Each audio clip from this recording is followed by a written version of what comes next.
ओम सच्चिदानंद रूपाय विश्वोत्पत्त्यादिहेतवे तापत्रय विनाशाय श्रीकृष्णाय वयं नमः। गुरुर्ब्रह्मा गुरुर्विष्णु गुरुर्देव महेश्वर गुरुर्साक्षात् परब्रह्म तस्मै श्री गुरवे नमः। जे हि पर कृपा करहि जनु जाने कवियोर जिनर चावै मानी। होरी सुधारी सो शवमाथि जासु कृपा नै कृपा गाथि। ओम नारायण नमः परमात्मा नमः। कृष्णचंद्र भगवान को जय हो, भागवत भगवान को जय हो, भक्तवत्सल भगवान को जय हो। श्रीमद् भागवत महापुराण अंतर्गत चर्चा परिचर्चा सत्संग गर्ने क्रममा ज्ञानलाई चाहिँ एकअर्कासँग बाँड्ने क्रममा हामी आज भागवत प्रथम स्कन्धको त्रयोदश अध्यायमा प्रवेश गर्दैछौँ। यहाँसम्म आइपुग्दाखेरि महाभारतका केही प्रसंगहरू चलिरहेका छन्, महाभारतका केही प्रसंगहरू आइरहेका छन् भने अब त्रयोदश अध्यायलाई प्रवेश गरेर हेरौँ के छ प्रवेश आजको भन्दा। सुत उवाच विदुरस तीर्थयात्रायाम भनिसकेपछि आज विदुरको परिचर्चा, यहाँ विदुर र मैत्रेय आदि गरेका कुराहरूको, विदुरजीको आगमन आदिका कुराहरू आएका रहेछन्। यसलाई प्रवेश गरौँ। विदुरस तीर्थयात्रायाम मैत्रेयादात्मनो गतिम ज्ञात्वा गाध्वास्तिनपुरम त्वयावाप्त विविधसितः। विदुरजी चाहिँ तीर्थयात्रामा जानुभएको थियो। विदुरजी यो प्रसंग महाभारत अन्तर्गत पर्दछ। महाभारतमा के भयो भन्दा महाभारतको युद्ध जब प्रारम्भ हुने निश्चित भयो, जब महाभारतको युद्ध हुने भइसकेपछि विदुरजीले आफ्नो जुन पदबाट महामन्त्रीको पदमा बस्नु भएको थियो, मन्त्री हुनुहुन्थ्यो, त्यो पदबाट चाहिँ राजीनामा दिएर उहाँ तीर्थयात्राको लागि निस्किनु भएको थियो। उहाँ युद्धकालभरि त्यो समयमा त्यहाँ हुनुहुन्न थियो। भनिसकेपछि अब विदुर तीर्थयात्रामा जानुभएको थियो। त्यो जाने बेलामा उहाँ गएर चाहिँ के गर्नुभयो त तीर्थयात्रामा गर्दा भन्दा मैत्रेयसँग चाहिँ आत्मज्ञानको बारेमा चाहिँ ज्ञानार्जन गर्नुभयो। अनि त्यहाँ विभिन्न प्रश्नहरू गर्नुभयो, भगवानसँग सम्बन्धित प्रश्न गर्नुभयो। उहाँको प्रश्नहरू यति उच्च कोटिका थिए कि त्यो प्रश्नले गर्दा भगवानमा पहिले भक्ति लागेका थिए। केही अनन्य भक्तिको उदय भइसकेको थियो। केही प्रश्नको उत्तर सुनिसकेपछि विदुरले अब त मलाई सबै आयो भन्ने सोचेर केही प्रश्नको उत्तर पाइसके पछाडि अनि त्यहाँबाट भगवानको भक्ति जागिसकेपछि भनौँ न, उत्तर पाउने भन्दा पनि भक्ति जाग्ने कुरा जुन छ, भक्ति जागिसकेपछि विदुर चाहिँ केही प्रश्नको उत्तरहरू सुनेर त्यहाँबाट फर्किनुभयो। भनेको पुरै प्रश्नहरूको उत्तरहरू पनि त्यहाँबाट पाइसकेपछि, भक्ति जगाइसकेपछि त्यहाँबाट फर्किनु भएर कहाँ आउनुभयो भन्दा हस्तिनापुरमा पाल्नुभयो। हस्तिनापुरमा पालिसकेपछि त्यहाँ सबैजनाले उहाँहरूलाई स्वागत गर्नुभयो। चार भाइ सहित धर्मराज युधिष्ठिरले स्वागत गर्नुभयो। धृतराष्ट्र, युयुत्सु, सञ्जय, कृपाचार्य, कुन्ती, द्रौपदी, गान्धारी, सुभद्रा, उत्तरा, कृपी र आफ्ना पुत्र स्त्री आदि गरेका सहित सबैले भएर चाहिँ उहाँहरूलाई विदुरजीलाई स्वागत गर्नुभयो। सबैको आँखामा आँसु आयो। सबैले चाहिँ विदुरजीसँग चाहिँ आफ्नो प्रेम भावले स्वागत सत्कार गर्नुभयो। सबैले अङ्कमाल यथायोग्य सत्कार गर्नुभयो भनेर भन्दाखेरि छोटो हुन्छ। यथायोग्य सत्कार गर्नुभयो र युधिष्ठिरले विदुरजीलाई यथास्थानमा आसन ग्रहण गराउनुभयो, भोजन विश्राम आदिको व्यवस्था गराउनुभयो र अनि पछि त्यो भइसके पछाडि युधिष्ठिरले चाहिँ प्रश्न गर्नुभयो विदुरजीसँग। भनेको यहाँ अब विश्राम आदिका कार्य सकिसकेपछि केही कुराहरू यहाँ भनेको गफ हुन थाले। के भयो त भन्दा कहिलेकाहीँ हजुरलाई चाहिँ हाम्रो पनि याद आउँछ, सोध्दै हुनुहुन्छ है, कहिलेकाहीँ याद आउँछ, कहिलेकाहीँ हामीलाई बाल्यकालमा हुर्काएका कुराहरूलाई सम्झिनुहुन्छ। हजुरले हामीलाई लाक्षागृहबाट बचाउनु भएको थियो, ती कुराहरूलाई कहिलेकाहीँ सम्झिनुहुन्छ। त्यस्तो चाहिँ यसरी हामीलाई रक्षा गर्नुभएको हाम्रो पनि याद आउँछ भन्दै हुनुहुन्छ। पृथ्वीका चाहिँ विभिन्न ठाउँमा चाहिँ विचरण गर्दा हजुरले कसरी जीवन निर्वाह गर्नुभयो, जीवन निर्वाह गर्न हजुरलाई कति कष्ट भयो होला, कुन कुन तीर्थ जानुभयो, कुन कुन क्षेत्रमा कसको दर्शन पाउनुभयो, त्यो चाहिँ भनेर चाहिँ प्रश्न गर्दै हुनुहुन्छ। कसले भन्दा युधिष्ठिरले विदुरजीलाई। हजुर जस्ता भगवानका प्रिय भक्त स्वयं तीर्थ स्वरूप स्वयं हजुर नै हुनुहुन्छ। अब हजुर कहाँ तीर्थ जानुपर्छ? हजुर तीर्थमा गयो भने चाहिँ तीर्थको चाहिँ झन् त्यो तीर्थत्व ऊ चाहिँ वृद्धि हुन्छ, पाप नाश हुन्छ। पापीले गएर के भनिएको छ भन्दा सन्तहरू गुरुजीहरू के भन्नुहुन्छ भन्दा पापीले गएर तीर्थमा गएर नुहाउँदाखेरि आफ्नो पाप धुन्छन् भने सज्जनले गएर तीर्थमा नुहाइदिँदा ती पापीहरूको पाप बोकेको तीर्थको चाहिँ उद्धार गरिदिन्छ। त्यो पाप चाहिँ तीर्थको पनि पाप नष्ट गरिदिन्छ ती सज्जनहरूले त्यहाँ पाउ टेक्दाखेरि भनेर चाहिँ भन्नुहुन्छ सज्जनजीहरू। त्यस्तै भन्ने हुन्छ यहाँ। हे काका, हजुर चाहिँ तीर्थयात्रा गर्दै द्वारका पनि अवश्य जानुभयो होला। भगवान कृष्ण आराध्य देव हाम्रो भगवान कृष्ण जो हुन्छ उहाँको बन्धु बान्धवहरू, उहाँका इष्टमित्रहरू, उहाँहरूलाई सबैलाई कुशल मङ्गल छ। त्यहाँ चाहिँ सुखपूर्वक बस्नु भएको छ। अन्त जहाँ त्यहाँ सुख हुने त कुरै थिएन। तैपनि उहाँको त्यहाँको चाहिँ समाचारहरू के छन् त्यो सुनाउनुहोस्। राजा युधिष्ठिरले सोधिसकेपछि विदुरजीले तीर्थ एवं यदुवंशको बारेमा भन्न थाल्नुभयो। जुन जुन कुरा केको थियो त्यो चाहिँ भन्नुभयो। अनि सबै सुनाइसकेपछि पनि यदुवंशको विनाशको बारेमा चाहिँ विदुरले कुनै पनि समाचार सुनाउनु भएन। यदुवंशको विनाशको जुन समाचार थियो त्यो चाहिँ सुनाउनु भएन। अरू चाहिँ सुनाउनु भयो, केही कुराहरू बताउनु भयो, तर यही विनाशको कुरा चाहिँ विदुरजीले त्यहाँ युधिष्ठिरजीलाई कुनै पनि कुराहरू बताउनु भएन, त्यहाँ छुपाउनु भयो भनौँ। किनकि यो अप्रिय घटना थियो। यो घटना सुनाएर चाहिँ ती पाण्डवहरूलाई चाहिँ त्यहाँ दुखी बनाउन चाहनु भएको थिएन। पाण्डवहरूलाई दुखी बनाउन चाहनु भएन। विदुरजी कसैको पनि मन नदुखाउने खालको मान्छे, तसर्थ अब यिनीहरूलाई यो कुरा मैले सुनाएर किन बेकार दुखी बनाउनु। त्यही भएर यो कालान्तरमा यिनीहरूले जहाँबाट जसरी सुन्नुपर्ने हो त्यो हुन्छ, म अहिले सुनाउँदिनँ भन्ने विचार गरेर त्यो कुरा सुनाउनु भएन। विदुरजी साक्षात् धर्मराजै हुनुहुन्थ्यो। उहाँलाई धर्मको बारेमा अत्यन्तै नीतिको बारेमा ज्ञान थियो, प्रकट थियो। विदुर नीतिको बारेमा आज हामी ज्ञान पढ्दैछौँ। हेर्नु उहाँको नीतिको कस्तो प्रकट थियो होइन। माण्डव्य ऋषिको श्रापको कारण 100 वर्षको लागि शूद्र पनि बन्नु भएको थियो जो विदुरजी हुनुहुन्थ्यो। उहाँ धर्मराज हुनुहुन्थ्यो। अनि उहाँ जुन अहिले धर्मराज भएर पनि जुन अवतार विदुरजीको अवतारमा आउनु भएको थियो त्यो चाहिँ माण्डव्य ऋषिको श्रापको कारण थियो होइन। त्यो माण्डव्य ऋषिको श्रापको प्रसङ्गलाई हामी पछि पुनः चर्चा गरौँला। अनि त्यस समयमा यमराजको पदमा पितृदेव अर्यमा हुनुहुन्थ्यो। भनेको जुन यमराजको पद जुन छ त्यो पदमा चाहिँ अर्यमा नाम गरेका पितृदेव हुनुहुन्थ्यो। जुन समयमा उहाँले चाहिँ श्राप पाउनु भएको थियो, माण्डव्य ऋषिबाट श्राप पाउनु भएको थियो। यो 15औं श्लोकलाई विस्तृत गरेर पछि पनि हामी छलफल गरौँला होइन। ती कुराहरू भइहाले। युधिष्ठिरो लब्ध राज्यो दृष्ट पौत्र कुलन्धरम भ्रातृभिर लोकपालभिर मुमुदे परयाश्रेय। राज्य प्राप्त भएपछि युधिष्ठिर चाहिँ वंश चलाउन नाति परीक्षितलाई हेरेर किराती लोक जस्ता वंशशाली भाइहरू र आफ्नो अतुल सम्पत्तिका साथमा आनन्दपूर्वक जीवन व्यतीत गर्न लाग्नु भएको थियो होइन। त्यही क्रममा चाहिँ एवं गृहेषु शक्तानां प्रमक्तानां तदिहया। यस प्रकार पाण्डवहरू गृहस्थाश्रम धर्म राज्य सञ्चालनमा चाहिँ कुशल थिए। सबैले चाहिँ राज्य सञ्चालन यस्तो गरिरहेको थियो कि जसको विरुद्धमा कसरी बोल्न सक्ने त्यो आँटै थिएन। किनभनेदेखि धर्मराजको राज्य शासन थियो त्यहाँ। धर्मराज युधिष्ठिरको राज्य शासन थियो, त्यहाँ कुनै कमी हुने कुरै थिएन होइन। त्यस्तो शासन चलिरहेको थियो। विदुरजीले कालको गति थाहा पाउनु भएको थियो। अनि त्यो थाहा पाएर चाहिँ एक दिन चाहिँ अब यहाँ हस्तिनापुरमै हुनुहुन्छ विदुरजी होइन। विदुरजीले चाहिँ कालको गति सम्झेर चाहिँ अब के गर्नुभयो भने अब मैले कसैको उद्धार गर्नुपर्छ भन्ने विचार गरेर धृतराष्ट्र भाषा जानुभयो र हेर्नुहोस् दाइ तपाईँलाई चाहिँ अब त्यहाँ अलिकति कडा बोलेर भए पनि उहाँको चाहिँ उद्धार गर्ने हेतुले त्यहाँ बोल्नुभयो। उहाँको चाहिँ विदुरजीले धृतराष्ट्रजीलाई हेर्नुहोस् दाइ यो तपाईँ यो भाइको जुन तपाईँको छोरो जुन छ जेठो छोरो उसकोमा बसेर खाएको अलिकति पनि सुहाएन। तपाईँ यहाँ हस्तिनापुरबाट हिँडिहाल्नुहोस्। हेर्नुहोस् है अलिकति कडा बोलेर यहाँ सम्झाउँदै पनि हुन्छ। किनभने हजुरले जिन्दगीभर पाण्डव पक्षलाई कहिले पनि कल्याण गर्ने हेतुले कार्य गर्नु भएन। सधैँ आफ्नै छोराको बसमा पर्नुभयो, आफ्नै छोराको मायामा पर्नुभयो। पाण्डव पक्षलाई अनेक अनेक अनेक दुःख उसमा तपाईँका हात धेरै छन्।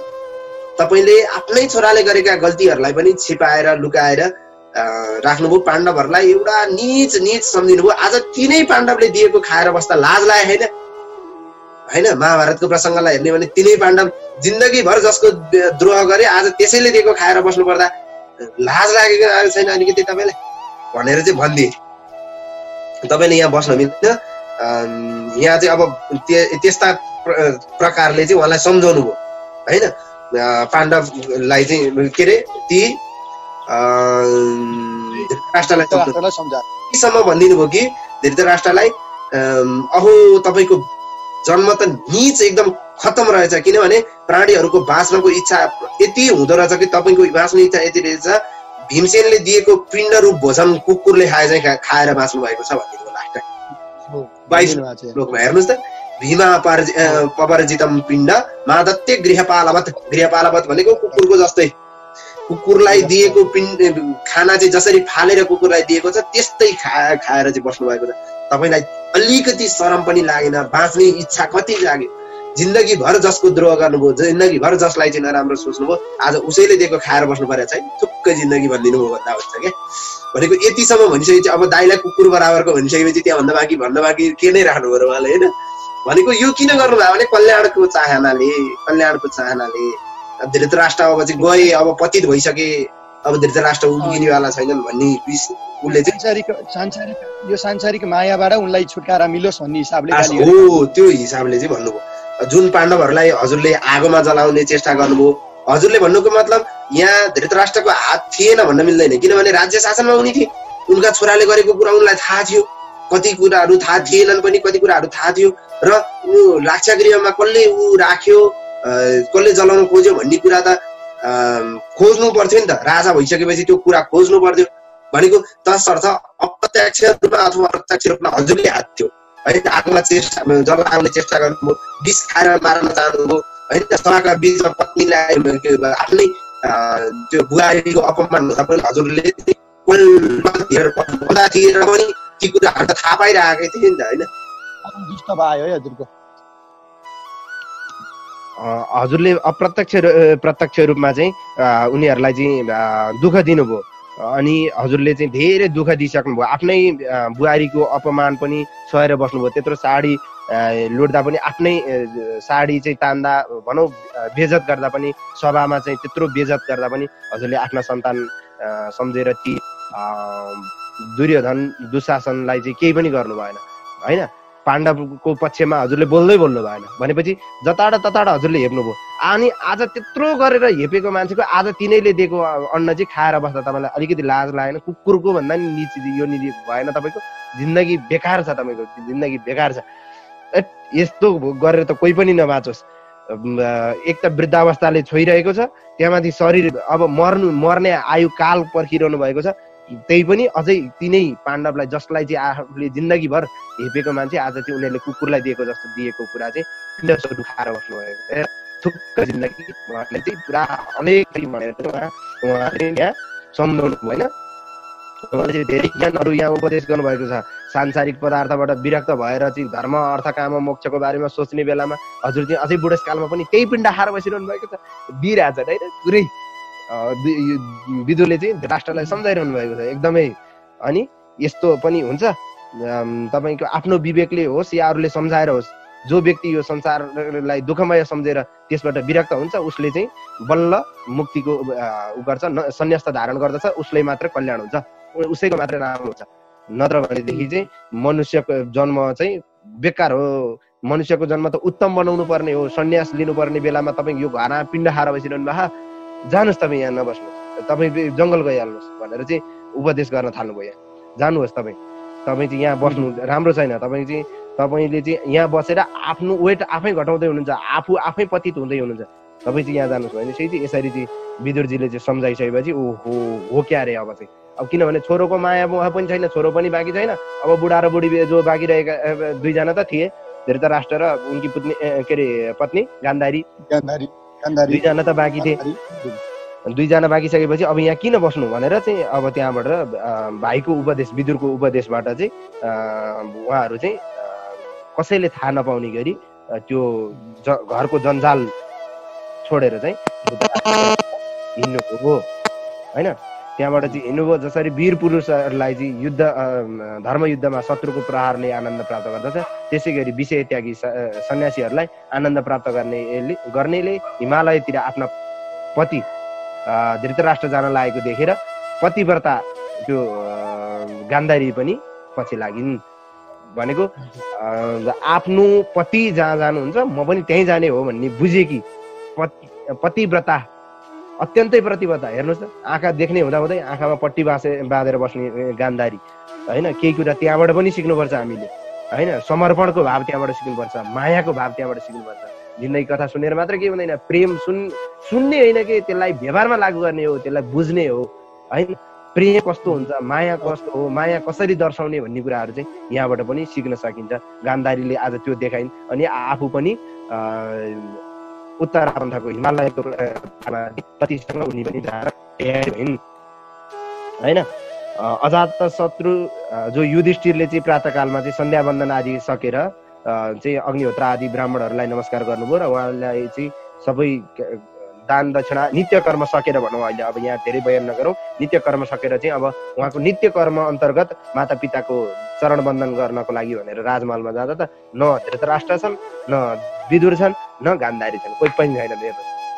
किनभने विदुरको हिजै बेलुकाको चुक्लीले चाहिँ विदुरले औषधि दिइसकेका छन्, धृतराष्ट्र हिँडिसकेका थिए, धृतराष्ट्रको पछि पछि गान्धारी पनि हिँडिहाले, विदुरले लिएर गइसकेका छन्। अब कसलाई दिने, कसैलाई पनि नदिएपछि खिन्न मन भएर चाहिँ उहाँले सञ्जयलाई सोध्नुभयो, हे सञ्जय, मेरा चाहिँ वृद्ध हुनुहुन्थ्यो, त्यसमा पनि नेत्रहीन हुनुहुन्थ्यो, माता पिता कहाँ जानुभयो, अनि काका कहाँ जानुभयो, उहाँहरू खोइ, उहाँहरूको सुरक्षाका लागि बसेका यी सैनिकहरू कहाँ गए, यिनीहरूले के गरे, तिमीहरूले केही त गरेनौ, मेरा माता पितालाई चाहिँ कुनै अपराध त गरेनौ, अथवा माता पिताले केही त्यो हिन्दीमा अनहोनी समाचार भन्छ कि, अनहोनी भनेको त्यो चाहिँ अप्रत्याशित घट्ने घटना भनौँ, अहिले अप्रत्याशित घट्ने घटना त घटाउनु भएन माता पिताले, भनेको त्यही हाम फाल्ने मर्ने आदि इत्यादि काम त गर्न थाल्नु भएन आफ्नो जिन्दगीदेखि हार खाएर।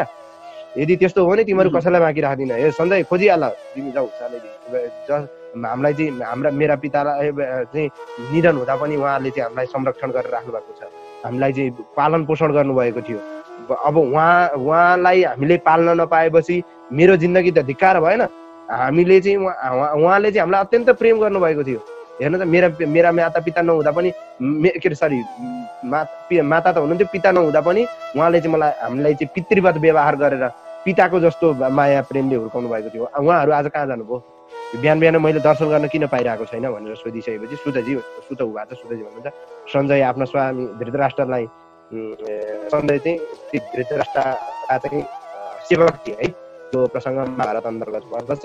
धृतराष्ट्रलाई नदेखेर चाहिँ उनी विकलता अत्यन्तै पीडित भएर यताउता ऊ गरेर खोज्न थाले, तर युधिष्ठिरलाई केही पनि उत्तर दिन सकेनन्, किनभने सञ्जयलाई पनि त्यो कुरा थाहा नै छैन, सञ्जयलाई पनि यी कुराहरू थाहा नै छैन। सञ्जयले बिस्तारै बिस्तारै आफ्नो बुद्धिलाई चित्तलाई स्थिर गरेर हातले आँखाको आँसु पुछेर चाहिँ धृतराष्ट्रको चरणको स्मरण गर्दै युधिष्ठिरसँग भनेको सन्धि, अब सञ्जयले सम्झिँदैछ, नाहम वेद म जान्दिनँ होइन, व्यवसितम पुत्रोर्वा कुलनन्दन, हे कुलनन्दन, हे प्रभु, हे युधिष्ठिर, मलाई हजुरका दुवैजना काका अनि गान्धारी अनि धृतराष्ट्र उहाँहरूको बारेमा केही पनि थाहा छैन, मलाई त ती दुईजना महात्माहरूले जो हजुरको काका आउनुभएको थियो उहाँले झुकाउनु भयो, म पनि अज्ञान छु यो कुरामा भनिसकेपछि त्यसपछि त्यहाँ वीणा आदि तुम्बुरु आदि बजाउँदै चाहिँ सह तुम्बुरु भनेको नारदजीको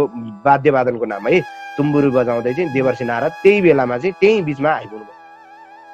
युधिष्ठिरले चाहिँ त्यहाँ तुरन्तै स्वागत गर्नुभयो। युधिष्ठिर उभा छ, युधिष्ठिर भन्नुहुन्छ, नाहम वेद गतिम पित्रोर भगवान क्वह गतावितः, हे भगवान, मेरा माता पिता धृतराष्ट्र विदुर सहित कोही पनि हुनुहुन्न, गान्धारी पनि कहाँ जानुभयो, उहाँहरूको विषयमा मलाई केही थाहा भएन, कर्णाधारी वा पारे भगवान पारदर्शक, हे भगवान, अपार समुद्रमा चाहिँ माझे चाहिँ हजुर नै हाम्रा लागि मार्गदर्शक हुनुहुन्छ, अपार समुद्रको बिचमा गइसकेपछि मार्गदर्शन गर्नेवाला को हुन्छ भन्दा माझी हुन्छ, हो त्यस्तै हामी पनि यो अहिले अज्ञानतामा परेका छौँ, हामी पनि अहिले यो भुलभुलैयामा परेका छौँ, हामीलाई केही पनि थाहा छैन, तसर्थ हजुर चाहिँ हाम्रो मार्गदर्शक हुनुहुन्छ, हजुरले चाहिँ हामीलाई मार्गनिर्देशन गर्नुहोस् भनेर चाहिँ नारदजीलाई चाहिँ युधिष्ठिरले भन्दै हुनुहुन्छ। अब नारदजी त्यस पछाडि भन्नुहुन्छ,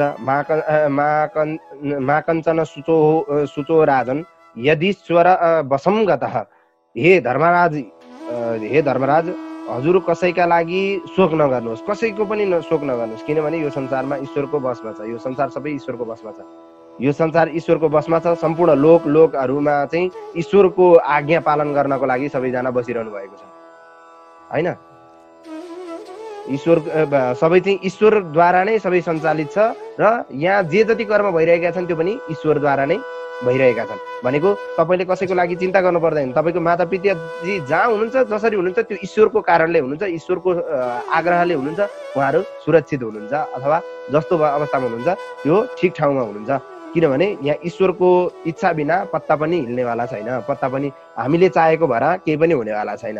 किनभने यो सम्पूर्ण संसार चाहिँ ईश्वरको बसमा छ भनेर हामीले गीता आदिमा पनि पढेका छौँ भने ईश्वर बिना चाहिँ यहाँ केही पनि हुनेवाला छैन। अहिले हामी ठेस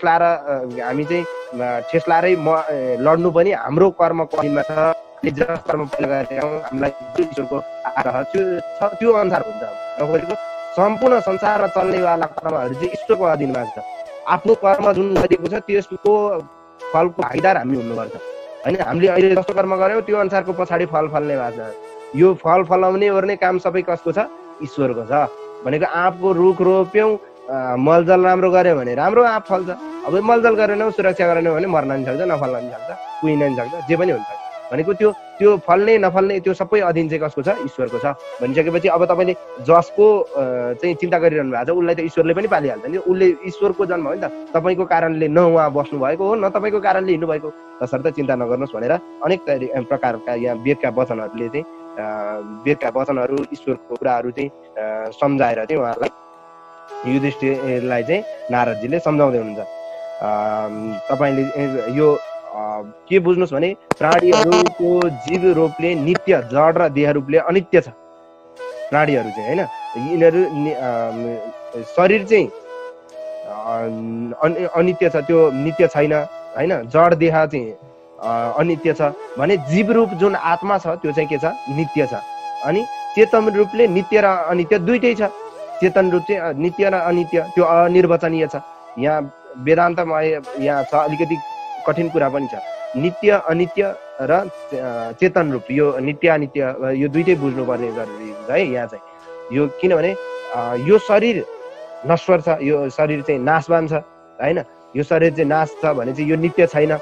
यो विगत केही साल अगाडि हामीले भनेको गणना अनुसार गरेका अनुसार केही समय अगाडि आयो अनि अहिले छ भनिरहेका छौँ, तर केही समय पछाडि यो हुँदैन भनेपछि यो नित्य छैन। तर यो प्राणीलाई जुन कुराले सञ्चालन गरिरहेको छ, यो शरीरलाई भनौँ प्राणी स्वरूप जुन आत्मा स्वरूप अर्थात् जुन जीव स्वरूप छ जसले सञ्चालन गरिरहेको छ त्यो चाहिँ फेरि के छ? नित्य स्वरूप छ। त्यो चाहिँ नित्य स्वरूप छ जुन चाहिँ परमात्मासँग मिल्नको लागि योग्य छ। यो कुरामा मैले अत्यन्तै ध्यान दिएर यसलाई दोहोऱ्याइरहेको छु है। अनि चेतन जुन स्वरूप छ त्यो चाहिँ नित्य र अनित्य दुइटै छ पनि दुइटै छैन पनि, अनिर्वचनीय छ यो होइन। चेतन जुन स्वरूप छ, तपाईँ प्राण चाहिँ शरीरमा आयो भने चैतन्यता प्राप्त हुन्छ। केही भएको हो कि वा मै पो हो कि अथवा यो घर देखिएको हो कि सत्य पो हो कि अथवा भागवतै के अरे यो देखिएका सम्पूर्ण कुराहरू सत्य पो हुन् कि भागवत सत्य हो कि असत्य हो कि आदि यी कुराहरू चाहिँ चैतन्य स्वरूपमा चाहिँ नित्य र अनित्य हुन्छ होइन। तर यो जुन देह छ त्यो चाहिँ के छ? अनित्य छ। आत्मा चाहिँ के छ? आत्मा भने नि जीवात्मा भने पनि जे भने पनि त्यो चाहिँ के छ? नित्य छ। तसर्थ यो विषयमा हजुरले चिन्ता गर्नु पर्दैन। किनभने हजुरको पिताको शरीरलाई चिन्ता गरिरहनु भएको छ भने त्यो अनित्य छ, मरेर जान्छ, किन चिन्ता गरिरहनु पर्यो? यहाँ हेर्नुहोस् है कस्तो यो वेदान्तमा भएको कुरा छ। अब होइन हजुरको पिताजीको चाहिँ आत्मालाई चाहिँ हजुरले खोजिरहनु भएको छ भने त्यो नित्य छ, त्यो कहीँ जाँदै जाँदैन, त्यो तपाईँसँगै छ। हेर्नु कति रमाइलो कुरो छ होइन। तसर्थ यो कुरामा चाहिँ शोक गर्न योग्य छैन। यो कुरा चाहिँ शोक नगर्नुहोस्। हजुर जस्तो विद्वान मान्छेले त्यो शोकलाई छोडिदिनुहोस् अनि अज्ञानतालाई छोडिदिनुहोस् भनेर आदि इत्यादि कुराहरूले चाहिँ सम्झाउन थाल्नु। यो पाँचभौतिक शरीर चाहिँ के छ? काल, कर्म र गुणको बसमा छ। यहाँ 45 श्लोकमा पाँचभौतिक शरीर छ। यो पाँचभौतिक शरीर पृथ्वी, जल, तेज, वायु, आकाश यी पाँचवटा कुराबाट चाहिँ यो शरीर निर्माण भएको छ। यो शरीर चाहिँ छ, त्यसमा पनि यो चाहिँ के छ? शरीर चाहिँ कालको बसमा छ, कर्मको बसमा पनि छ र गुणको बसमा छ होइन। यसको बसमा छ। सर्पको मुखमा परेको मनुष्य जस्तो पराधीन छ यो होइन। सर्पको मुखमा परेको चाहिँ त्यो आहार जस्तो यो पराधीन छ। कति बेला कालले हामीलाई पप्पै पारिदिन्छ, ठेगान छैन। म अहिले बोलिरहेको छु, अहिले पछि बोल्छु कि बोल्दिनँ कसलाई ठेगान छैन। किनभने शरीर क्षणभङ्गुर छ। त्यसैले यो शरीरको आफ्नै शरीरको हामी रक्षा गर्न सकेका छैनौँ, अर्काको शरीरको के को चिन्ता गरिरहनु भएको छ तपाईँ? सम्झाउनुहुन्छ नारदजीले कसलाई? युधिष्ठिरलाई। हामी हाम्रो शरीरको रक्षा गर्न सकिरहेका छैनौँ, हामी हाम्रो शरीरको बसमा छैनौँ। अब तपाईँ काका, ठुला बाउ, ठुली आमा के को चिन्ता हो? यो फोकट लालको काम छैन, यो केही चिन्ता नगर्नुहोस् भनेर चाहिँ सम्झाउँदै हुनुहुन्छ। सिधा नेपाली भाषामा भन्नु पर्यो भने होइन। यसरी हात नभएकाका अन्न आदि हात भएकाका मनुष्यका होइन। यहाँ चाहिँ अहस्तानी सहस्तानी होइन, हात नभएकाका अन्न, हात भएका मनुष्य होइन, त्यस्तै पाउ नभएकाका तृणादिहरू, चार पाउ भएका गाई आदि प्राणीहरू, यिनीहरू के छन्? सबै आहारमा चाहिँ निर्भर छन्।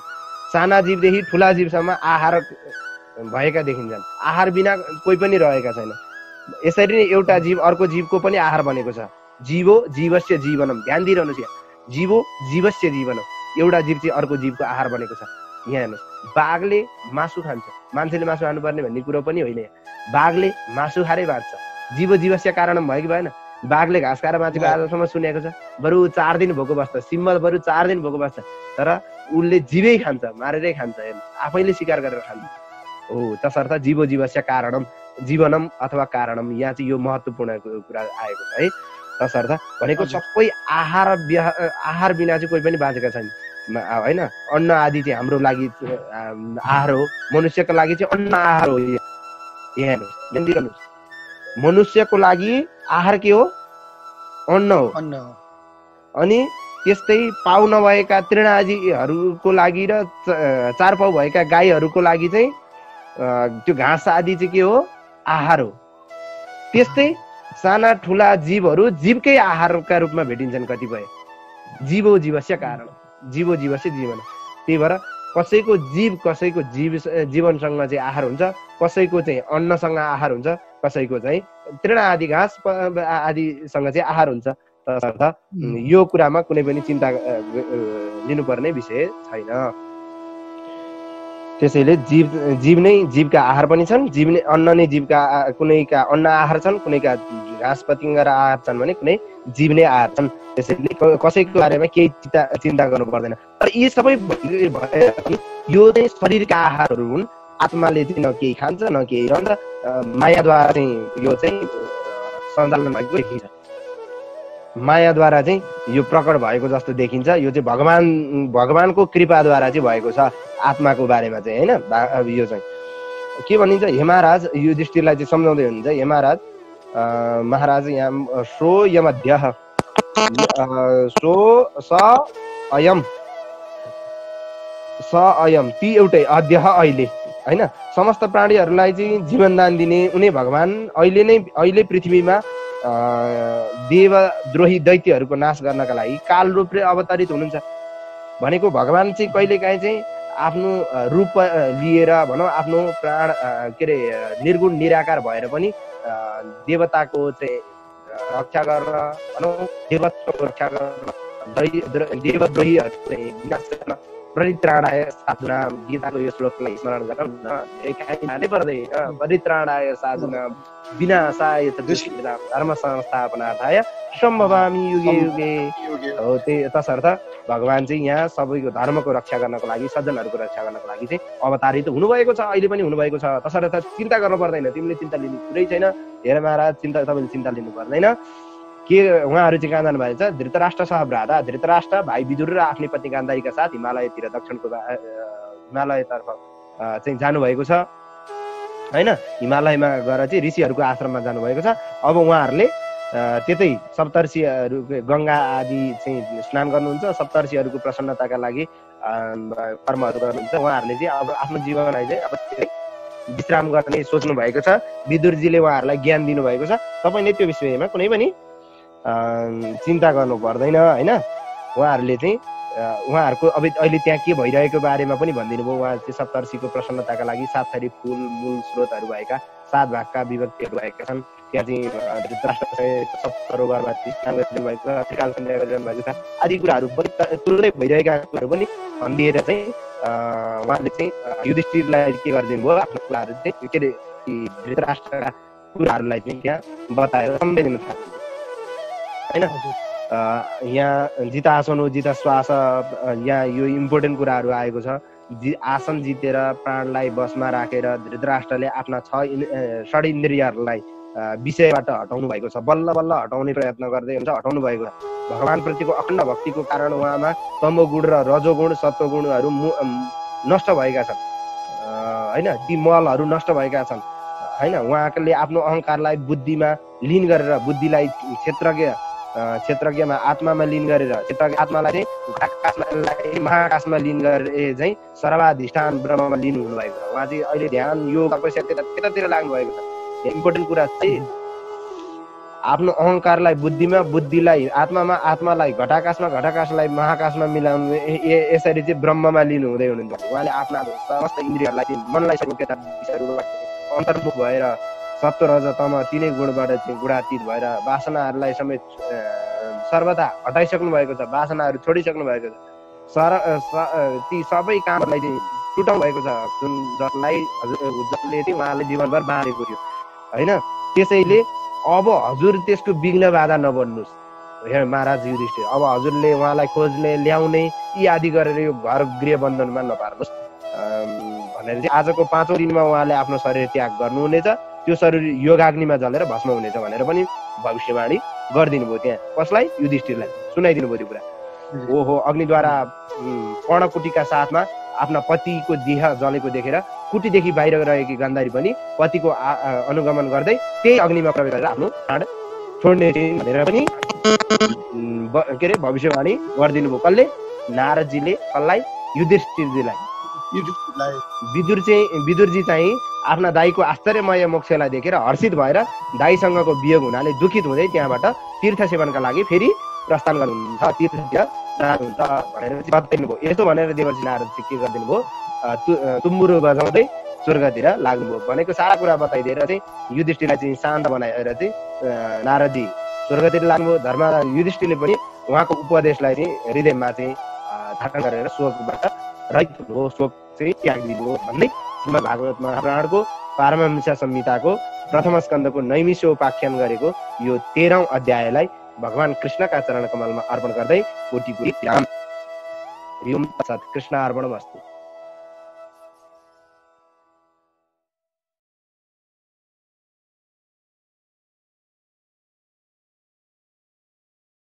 यस्तै भिडियोहरूको लागि हाम्रो च्यानललाई सब्स्क्राइब गर्नुहोस् र फर्स्टमा भिडियो हेर्नको लागि बेल आइकनलाई अन गर्नुहोस्।